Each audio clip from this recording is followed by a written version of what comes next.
Hi students, இன்னைக்கு நம்ம class 12 maths 5th chapter 2 dimensional analytical geometry exercise 5.4 7th sum பார்ப்போம் இந்த வீடியோல.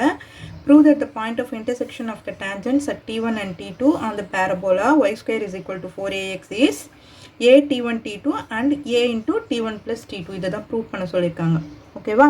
Point of intersection இதுதான் நம்மள prove பண்ண சொல்லிருக்காங்க. Two tangents. Okay, இப்போ equation of the tangent first எழுதிக்குவோம். Equation of the tangent to the parabola.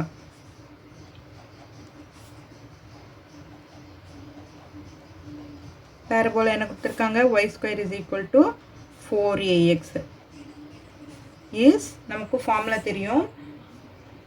at t1 is equal to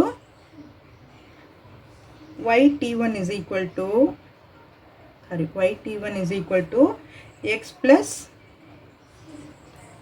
at1 square. இது first equation எடுத்துக்கோ. ஓகேவா? அடுத்து at t2 yt2 is equal to x plus at2 square. இது second equation. இப்போ நம்ம point of intersection கண்டுபிடிக்கணும். Point of intersection கண்டுபிடிக்கணும்னா என்ன பண்ணுவோம்? ரெண்டு ஈக்குவேஷனையும் சால்வ் பண்ணுவோம் இல்லையா? சால்வ் பண்ணும்போது எக்ஸை நம்ம கேன்சல் பண்ணுவோம். அப்போது மைனஸ் பண்ணுவோம். 1 minus 2 1 minus 2 பண்ணோம்னா yt1 is equal to x plus at1 square yt2 is equal to x plus at2 square. இப்போ இதுக்கு சைன் சேஞ்ச் பண்ணோம் இல்லையா? மைனஸ், இது மைனஸ், இதுவும் மைனஸ். ஓகேவா? ஸோ இது மைனஸ் பண்ணும்போது இங்கே y காமனாக இருக்கா? அதை எடுத்துருவோம். t1 minus t2 இங்கே x கேன்சல் ஆகிடும், இது கேன்சல் ஆகிடும் இல்லையா? இஸ் ஈக்குவல் டு இங்கே a காமனாக இருக்குது, t1 square minus t2 square. இதுதான் கிடைக்கும் இல்லையா? இது ரெண்டுத்தையும் மைனஸ் பண்ணும்போது நமக்கு இது கிடைச்சிருக்கு. அடுத்தது இதை வந்து சிம்பிளிஃபை பண்ணுவோம். y t1 minus t2 is equal to a into இது என்னாகும்? a square minus b square formula இருக்குது. அப்போ a plus b into a minus b ன்னு எழுதலாமா? அப்போ t1 plus t2 into t1 minus t2. ஓகேவா?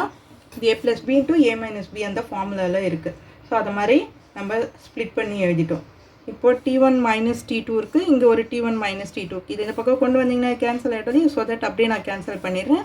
அப்போது y is equal to a into t1 plus t2.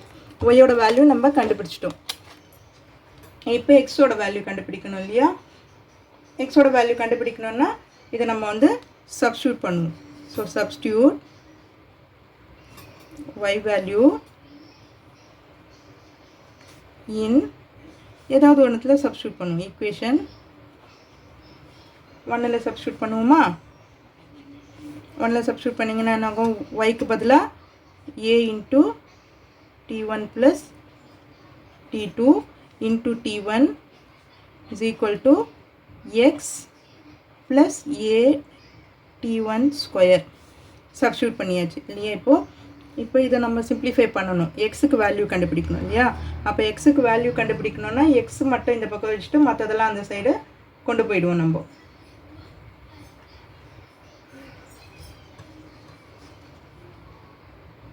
இப்போது எக்ஸ் மட்டும் இங்கே வச்சுக்குவோம். a t1 ஸ்கொயர் இருக்கா? அது மைனஸ் அந்த பக்கம் கொண்டு போய்டுறோம். ஓகே, இங்கே வந்து at1 இதையும் மல்டிப்ளை பண்ணுங்கள். ஏவையும் உள்ள மல்டிப்ளை பண்ணணும், இந்த t1ஐயும் உள்ள மல்டிப்ளை பண்ணணும். அப்போ plus at1 square plus at1 t2 வரும். ஸோ ப்ளஸ் அண்ட் மைனஸ் இது கேன்சல் ஆகிடும். அப்போ எக்ஸோட value is equal to at1 t2. So X value and Y value கண்டுபிடிச்சாச்சு. இதுதான் பாயிண்ட் ஆஃப் இன்டர்செக்ஷன் நம்மளை கண்டுபிடிக்க சொல்லியிருக்கிறது. எக்ஸ் வேல்யூ கண்டுபிடிச்சிருக்கோம், இங்கே ஒய் வேல்யூ கண்டுபிடிச்சிருக்கோம். ஸோ எக்ஸ் வேல்யூவும் ஒய் வேல்யூவும் இங்கே எடுத்து எழுதிருங்க. Y is equal to a into t1 plus t2. So இதுதான் வேல்யூ நம்ம கண்டுபிடிச்சிருக்கிற வேல்யூஸ். இதை தான் அவங்க வந்து ஃபைண்ட் அவுட் பண்ண சொல்லியிருக்கிறாங்க. ஸோ இதுக்கு முன்னாடி சாப்டர்ஸும் 3 சாப்டர்ஸ் நான் வந்து அப்லோட் பண்ணியிருக்கிறேன். ஃபுல் சாப்டர்ஸும் இருக்குது. நீங்கள் பார்த்துட்டு இந்த ஏப்ரல் மேல வந்து முடிஞ்ச வரைக்கும் நீங்கள் வந்து போர்ஷன்ஸ் கம்ப்ளீட் பண்ண பாருங்கள். அதோட லிங்க்ஸ் எல்லாமே நான் டிஸ்கிரிப்ஷனில் கொடுக்குறேன், பாருங்கள். இந்த வீடியோ உங்களுக்கு யூஸ்ஃபுல்லாக இருந்ததுன்னா சப்ஸ்கிரைப் பண்ணுங்கள். உங்கள் ஃப்ரெண்ட்ஸோடையும் ஷேர் பண்ணிவிட்டு பாருங்கள் ஸ்டூடெண்ட்ஸ். தேங்க்யூ.